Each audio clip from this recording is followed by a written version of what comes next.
अगर आप भी लेना चाहते हैं देश दुनिया की तमाम जानकारी तो आज ही सब्सक्राइब करें हमारे चैनल को।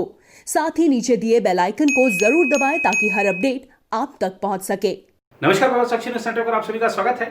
विगत लोकसभा चुनाव में बीजेपी ने पश्चिम बंगाल में अभूतपूर्व जन समर्थन हासिल किया था और राज्य की 40 लोकसभा सीटों में से 18 पर विजय हासिल करके तृणमूल कांग्रेस के शासन को हिला कर रख दिया था।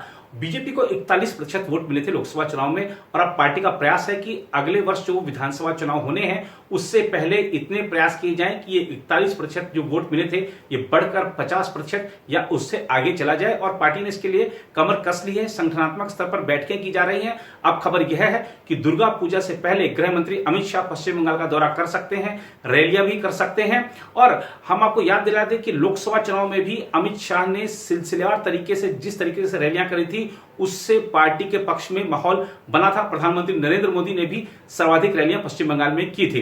देखना होगा कि आने वाले समय में बीजेपी किस तरीके से और किस रणनीति के साथ आगे बढ़ती है। आज के इस कार्यक्रम में बात करेंगे बीजेपी की पश्चिम बंगाल संबंधी रणनीति पर भी। इसके अलावा बात करेंगे महाराष्ट्र के गृह मंत्री अनिल देशमुख की, जिन्होंने कहा है कि सुशांत सिंह राजपूत मामले में सीबीआई अब तक क्या कर रही है और उन्होंने सवाल भी उठाए हैं सीबीआई जांच पर। क्या कुछ कहा है उन्होंने वो भी दिखाएंगे आपको, लेकिन सबसे पहले बात करते हैं पश्चिम बंगाल बीजेपी की। केंद्रीय गृह मंत्री अमित शाह और भाजपा अध्यक्ष जेपी नड्डा सहित पार्टी के शीर्ष नेताओं ने गुरुवार को पश्चिम बंगाल इकाई के नेताओं से आगामी विधानसभा चुनाव के सिलसिले में लंबी चर्चा की। वहां अगले साल के शुरुआती 6 महीनों में चुनाव होने हैं। बैठक के बाद प्रदेश भाजपा अध्यक्ष दिलीप घोष ने संवाददाताओं से बातचीत में कहा कि 22 अक्टूबर से आरंभ होने वाले दुर्गा पूजा से पहले बहुत संभव है कि अमित शाह राज्य का दौरा करें और वहां के नेताओं से चुनावी तैयारियों पर चर्चा करें। उन्होंने बताया कि प्रदेश इकाई ने अमित शाह और जेपी नड्डा दोनों से राज्य का दौरा करने का आग्रह किया है। बैठक में भाजपा के पूर्व राष्ट्रीय सचिव और पश्चिम बंगाल के पूर्व अध्यक्ष राहुल सिन्हा भी शामिल हुए। नड्डा की नई टीम से बाहर किए जाने के बाद उन्होंने एक नाराजगी भरा वीडियो भी जारी किया था। पार्टी के राष्ट्रीय उपाध्यक्ष मुकुल राय भी बैठक में शामिल हुए।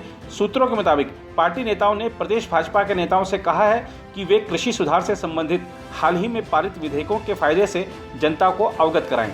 मुख्यमंत्री ममता बनर्जी इन विधेयकों के खिलाफ अभियान चला रही हैं। प्रदेश के नेताओं से यह भी कहा गया है कि वे लोगों को बताएं कि राज्य की तृणमूल कांग्रेस की सरकार केंद्र सरकार की कल्याणकारी योजनाओं को लागू नहीं कर रही है।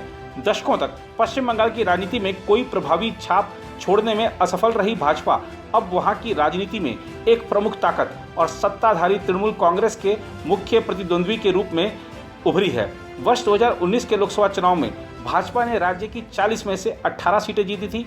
ऐसे राज्य में जहां भाजपा कभी शासन में नहीं रही, नरेंद्र मोदी के प्रधानमंत्री बनने के बाद उसकी ताकत में कई गुना का इजाफा हुआ है। पार्टी के नेताओं ने विश्वास व्यक्त किया है कि वह 2021 के विधानसभा चुनाव में ममता बनर्जी के 10 सालों के शासन का खात्मा करेंगे। उधर फिल्म अभिनेता सुशांत सिंह राजपूत मामले की बात करें तो सीबीआई के निष्कर्षों का देश को अभी भी इंतजार है।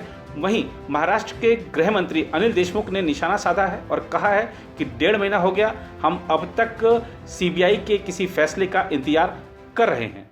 ऐसा है कि करीबन 1.5 महीने से हम पूरी महाराष्ट्र की जनता, पूरी भारत की जनता राह देख रही है कि सीबीआई को जो इंक्वायरी केंद्र शासन ने दी थी उसका आखिर में नतीजा क्या है।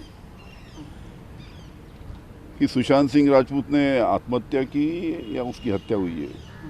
हालांकि आपको पता है कि पूरी जांच, पूरा इन्वेस्टिगेशन मुंबई पुलिस बहुत अच्छी तरीके से कर रही थी और ये अच्छी तरीके से मुंबई पुलिस जांच जब कर रही थी तो एकाएक ये जांच सीबीआई को दिया गया। अब 1.5 महीना हो गया, हम लोग राह देख रहे हैं कि आखिर में ये पूरे इन्वेस्टिगेशन में, ये पूरे जांच में आखिर में क्या निकला क्या, ये जल्द से जल्द सीबीआई ने बताना चाहिए। उधर समूचा राष्ट्र आज राष्ट्रपिता महात्मा गांधी और पूर्व प्रधानमंत्री स्वर्गीय लाल बहादुर शास्त्री जी को श्रद्धांजलि अर्पित कर रहा है। उत्तर प्रदेश के मुख्यमंत्री योगी आदित्यनाथ भी आज लखनऊ में गांधी म्यूजियम पहुंचे, वहां पर श्रद्धांजलि अर्पित की गांधी जी को, शास्त्री जी को, और मुख्यमंत्री ने चरखा भी चलाया। आइए आपको दिखाते हैं ये खास रिपोर्ट।